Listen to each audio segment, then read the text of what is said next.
ఈరోజు మనమందరం ఇక్కడ సమావేశమయ్యేదానికి ఒక కారణం ఉంది. మన అందరి మీద ఈరోజు ఒక గురుతరమైన బాధ్యత ఉంది. ఎందుకంటే ఈ రాష్ట్రంలో నారావారి నరకాసుర పాలన జరుగుతోంది. సో ఈరోజు వైఎస్ఆర్ కాంగ్రెస్ పార్టీలో ఉన్న ప్రతి మహిళ, ప్రతి కార్యకర్త ఒక సత్యభామలాగా ఈ నారావారి నరకాసుర ప్రభుత్వాన్ని అంతమొందించే విధంగా నడుం బిగించాలని కూడా ఈ సందర్భంగా మీ అందరినీ కోరుకుంటున్నాను. ఎందుకంటే చంద్రబాబు నాయుడు వచ్చి దాదాపుగా ఏడాది అవుతుంది. ఈ ఏడాదిలో ఆయన సాధించింది ఏందయ్యా అంటే అరాచకాలు, అఘాయిత్యాలు, అత్యాచారాలు, అవమానాలు, అక్రమ కేసులు, వేధింపులు, ఇవే సూపర్ 6. సో ఈ సూపర్ 6 ఇవ్వడానికి ఉత్సాహం చూపిస్తున్నాడు తప్ప మనం మహిళలకు ఇచ్చిన వాగ్దానాల్ని నెరవేర్చాలన్న చిత్తశుద్ధి వాళ్ళకి లేకపోవటం అనేది మనం అందరం కూడా గమనించాలి.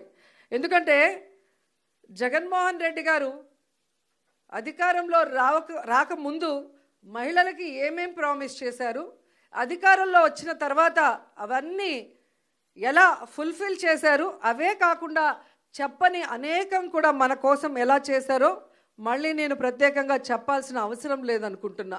ప్రతి కుటుంబంలో ఎంతమంది ఏ స్కీమ్కి అర్హులో కులం, మతం, పార్టీ చూడకుండా అందరికీ అన్నీ అందించారు కాబట్టే ఈరోజు మనం ధైర్యంగా గ్రామాల్లోకి వెళ్ళగలుగుతున్నాం. ఎక్కడ మనం కనిపించినా అయ్యో మేము తప్పు చేశామని కొంతమంది, అయ్యో మేము అన్నకు ఓటేసాం ఎక్కడికి పోయిందని కొంతమంది, ప్రతి ఒక్క మహిళ వైఎస్ఆర్ కాంగ్రెస్ పార్టీ వాళ్ళు, వైఎస్ఆర్ కాంగ్రెస్ పార్టీ సింపథైజర్స్ ఓపెన్గా బాధపడుతుంటే తెలుగుదేశం, జనసేన వాళ్ళు లోపల ఏడుస్తున్నారు. ఎందుకంటే ఈ కూటమి ప్రభుత్వం వైఎస్ఆర్సీపీ మహిళలనే కాదు, వాళ్ళ తెలుగుదేశం, జనసేన మహిళల్ని కూడా మోసం చేసింది. వాళ్ళకు కూడా అమ్మఒడి లేదు, వాళ్ళకు కూడా చేయూత లేదు, వాళ్ళకు కూడా ఆరోగ్యశ్రీ లేదు, వాళ్ళకు కూడా ఏ ఒక్క సంక్షేమ పథకం సూపర్ 6 లేదు. అంటే మననే కాదు వాళ్ళని కూడా మోసం చేశారు. మనం బయట చెప్పుకోగలుగుతున్నాం, వాళ్ళు చెప్పుకోలేక కుమిలిపోతున్నారు అన్నది నిజమని కూడా ఈ సందర్భంగా తెలియజేసుకుంటున్నాం. ఉగ్రవాదులకి మనకి మధ్యన జరిగిన యుద్ధంలో ముందుండి నడిపించింది ఎవరు? మహిళలు. సో మహిళలుగా మనం గర్వపడాలి. చంద్రబాబు నాయుడు కూటమి ప్రభుత్వం అధికారంలోకి వచ్చిన తర్వాత మహిళల మీద, చిన్నపిల్లల మీద అఘాయిత్యాలు, అత్యాచారాలు ఎంతగా పెరిగిపోతున్నాయో అసెంబ్లీ సాక్షిగా వాళ్ళు ఇచ్చిన లెక్కలు చూస్తేనే మీకు అర్థమవుతుంది. అంటే ఈరోజు ఒకవైపు ఉన్మాదుల్ని తయారు చేస్తూ ఎలా సోషల్ మీడియాలో మహిళల్ని టార్గెట్ చేయటం, ఎవరు వైఎస్ఆర్సీపీకి స్ట్రాంగ్గా నిలబడి మాట్లాడుతున్నారు లేదా ఎవరు సమస్యల మీద పోరాడుతున్నారో వాళ్ళని ఐడెంటిఫై చేసి, ఆర్గనైజ్డ్ క్రైమ్ అంటారు దాన్ని. జగనన్న ఒక్కటే చెప్పాడు, మనం తప్పు చేసి జైలుకి వెళ్తే అవమానంగా భావించాలి కానీ తప్పుడు కేసు వల్ల లోపలికి వెళితే బాధపడాల్సిన అవసరం లేదు. ప్రజల్లో మీరు ఒక హీరో అవుతారు.